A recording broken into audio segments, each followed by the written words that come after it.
Hi, I'm Peter from Physical Therapy Ireland, and this is just going to be a brief introduction into tennis elbow, the treatment protocols, which will also include a couple of exercises. Now, tennis elbow can be a very annoying, painful condition which occurs when the tendon at the elbow becomes overworked, and this is due to repetitive wrist and elbow movements, in particular wrist extension. Or it can start to degenerate due to age-related conditions that actually occur at the elbow itself. Now, unlike popular belief, tennis elbow is not an inflammatory condition. Rather, it's the wearing away or the degeneration of the tendon itself.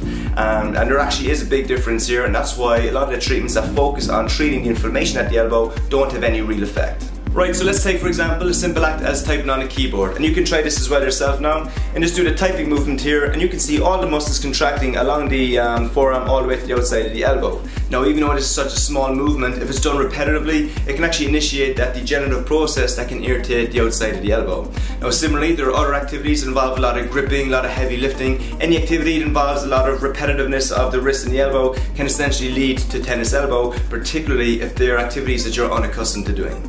Now, symptoms. Pain is usually located along the forearm here, but in particular at the outside of the elbow. But pain can also then refer down into the wrist or even above the elbow if it is very bad. Now, pain generally presents itself maybe 24 to 48 hours after doing the aggravating activity, and then that's when you find then shaking someone's hand or lifting a coffee mug can be very painful. Now, we're coming to the end of the video, so let's discuss quickly the treatment protocols for tennis elbow. Now, firstly, go to your local physical therapist to get a proper diagnosis and treatment plan. Just keep in mind other conditions can actually refer pain to the outside of the elbow. Let's say for example bursitis, gout, any infection, or if you have a nerve entrapment in the neck or the chest, that can also refer pain down to the outside of the elbow. The second thing to do, is the most important thing, is to avoid or at least reduce the amount of aggravating activities you do. If you think of it this way, I know we use our hands every single day, it's easier said than done, but you have to make certain adaptations to your typical work pattern to take the pressure off the area here, and if you don't, unfortunately the recovery process is going to be a lot slower. Thirdly, a nice little stretch is bring your hand like this, point the knuckles down towards the ground until you feel a nice stretch sensation along here. If you want an extra bit of a stretch, you can grab that hand here as well and bring the knuckles down towards the ground even further until you get a nice big stretch here, but make sure it's comfortable. We're going to hold that then for 30 seconds. After 30 seconds then, you can go back up, shake it out, and we're going to do that another 2 times. Now, if you find that the stretch is a bit too much and it's causing a bit of discomfort, then reduce the stretch until it's bearable here, and then we'll do that then a couple of times throughout the day. Another nice exercise then as well is to help regenerate and stimulate those muscle and tendon fibers here at the elbow.